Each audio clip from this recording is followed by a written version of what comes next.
I write in the main because we do have some of the voices of those who perished in the form of diaries, such as Renia Spiegel's.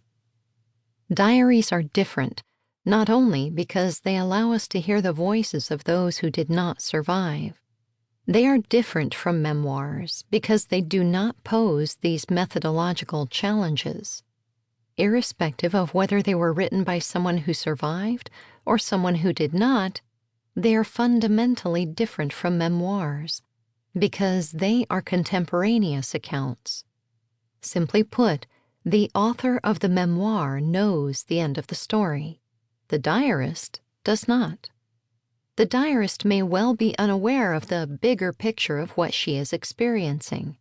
For example, is the creation of a ghetto in her town part of a broader policy of ghettoization, or just something happening where she is?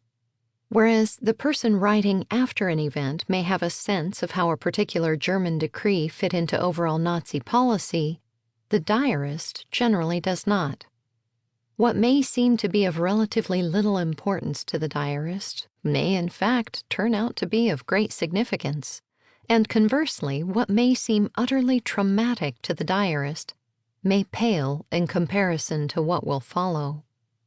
Most important, diaries offer us something that memoirs do not: an emotional immediacy.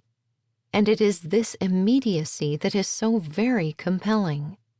I am reminded of Hélène Berg, the Israeli young Parisian woman who kept a diary from 1942 through to the day she and her parents were rounded up in March 1944. Fortuitously, she begins to write but a short time before the decree that all Jews must wear a yellow star. She confides to the diary her struggle with whether to wear it or not. Was wearing it an act of compliance with a hateful regime, or did it demonstrate a pride in one's Jewish identity? We read of her reactions to passers-by's comments. Some express solidarity, and others pity. She reflects on them, not from a distance of many years, but on the day she encountered them. She does not, because she cannot, contextualize this act as the first step in an array of far worse persecution to come. In reading Renia Spiegel's diary, I was also reminded, as will be many readers, of Anne Frank's iconic work. All three of these diaries, Spiegel's, Frank's, and Berg's, are filled with the seemingly mundane musings of young girls who are transfixed by first loves and filled with hopes for the future. Renia Spiegel's diary is replete with familiar expressions of teenage angst, first love, first kiss, and jealousies that in retrospect may seem meaningless, but at the moment seem, at least to Renia, to be momentous. It is also filled with poetry that cannot help but touch the reader. We who read her writings are possessed of something she did not have: knowledge of the outcome. At the outset of the diary, she is distraught that she has been forced to go live with her grandparents and therefore has no real home. It makes her so sad that I have to cry. Not having a home will pale in comparison to what is to come. Had she written a memoir, she would have known that fact and might have flattened this traumatic moment. She does not do so.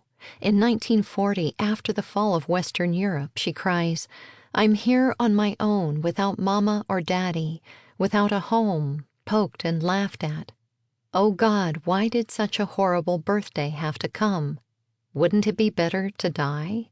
I look down from the height of my 16 years, and I wonder whether I'll reach the end." Were she writing a memoir, knowing what was in the offing, she might well have overlooked this moment of despondence. She might not have been so distraught when the luxury of fur clothing was taken from the Jews. Yesterday, coats, furs, collars, oversleeves, hats, boots were being taken away on the street, and now there's a new regulation that under pain of death, it is forbidden to have even a scrap of fur at home. Nor does she know that what may appear to be a terrible fate might in fact turn out to be a life-saving.